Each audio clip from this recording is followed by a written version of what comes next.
இந்தியாவில் இருக்கிற ரெண்டு மலை பிரதேசம். இந்த ரெண்டு மலை பிரதேசத்துல ஒரு இடத்துல வந்து ஸ்னோ, அதாவது பனி, இந்த வெள்ளை பனி வந்து விழுகிறது.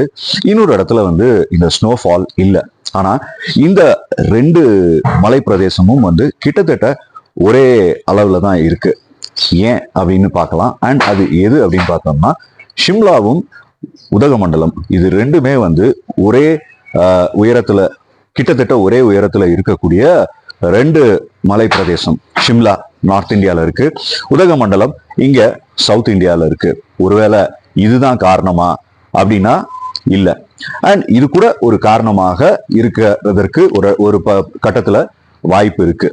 ஸோ ஷிம்லால பார்த்தோம்னா வந்து ஸ்னோஃபால் இருக்கு, இங்க உதகமண்டலத்துல ஊட்டியில ஸ்னோஃபால் இல்லை. ஷிம்லாவுடைய உயரம் கடல் மட்டத்துல இருந்து எவ்வளவு இருக்கும் அப்படின்னு பாத்தீங்கன்னா 2276 அப்படின்னு கூட சொல்லப்படுகிறது.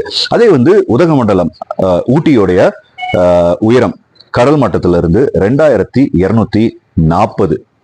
ஸோ வித்தியாசம் அப்படின்னு பார்த்தோம்னா ஒரு 36 மீட்டர் அளவு தான் வந்து இந்த ரெண்டு மலை பிரதேசத்துக்கும் ஆனா அந்த வித்தியாசம்.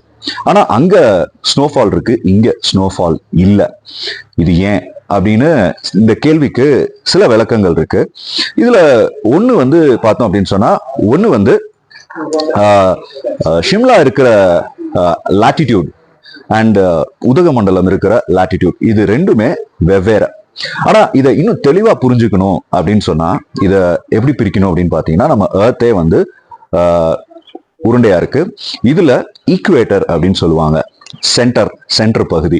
ஸோ சூரியன் வந்து இந்த ஈக்குவேட்டருக்கு ரொம்ப அருகாமையில, அல்லது சூரியன்ல இருந்து இந்த ஈக்குவேட்டர் பகுதிக்கு வெப்பம் வந்து அதிகமா கொடுக்குது. ஸோ இப்போ இந்தியா எடுத்துக்கிட்டோம் அப்படின்னு சொன்னா வந்து ஈக்குவேட்டருக்கு மேல இருக்கு.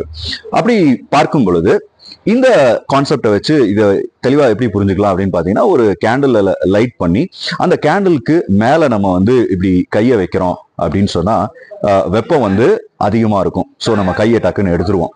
ஸோ அதே உயரத்துல அந்த கேண்டிலுக்கு கொஞ்சம் சைட்ல நம்ம கையை வச்சோம் அப்படின்னு சொன்னா அந்த வெப்பம் வந்து நம்ம கைக்கு ரீச் ஆகிறது வந்து கொஞ்சம் கம்மியா இருக்கும். ஸோ இந்த கான்செப்ட்ல தான் எப்படி எக்ஸ்பிளைன் பண்றாங்க அப்படின்னு பாத்தீங்கன்னா, இந்த ஈக்குவேட்டர் லைன்ல இருந்து உதகமண்டலம் எங்க இருக்கு அப்படின்னு பாத்தீங்கன்னா கிட்டத்தட்ட ஒரு 1200 கிலோமீட்டர் டிஸ்டன்ஸ்ல இருக்கு.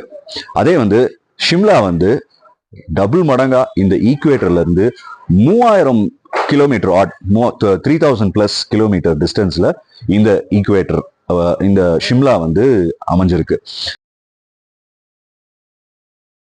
ஸோ அதனால சூரியன்ல இருந்து ஷிம்லாக்கு கிடைக்கக்கூடிய அந்த வெப்பமானது கொஞ்சம் குறைவாகவும், அதே வந்து நம்ம சதன் பார்ட்ல தமிழகத்துல இங்க உதகமண்டலத்துல வெப்பம் வந்து கொஞ்சம் அதிகமாக கிடைக்குது.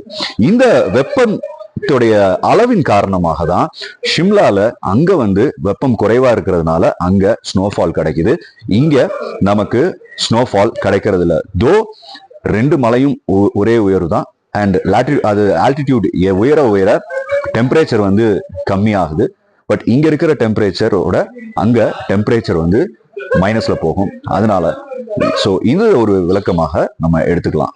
ஸோ இன்ன வரைக்கும் உதகமண்டலத்துல வந்து ஸ்னோஃபால் ரெக்கார்ட் ஆனதில்லை அப்படின்னு சொல்லப்படுது. ஆனா அதே வந்து சில வனாந்திர பகுதிகளில் கூட சமீப நாட்கள்ல வந்து நம்ம இந்த ஸ்னோஃபால் ரெக்கார்ட் ஆறதை வந்து நம்ம வந்து நிறையவே வந்து கேள்விப்பட்டிருப்போம்.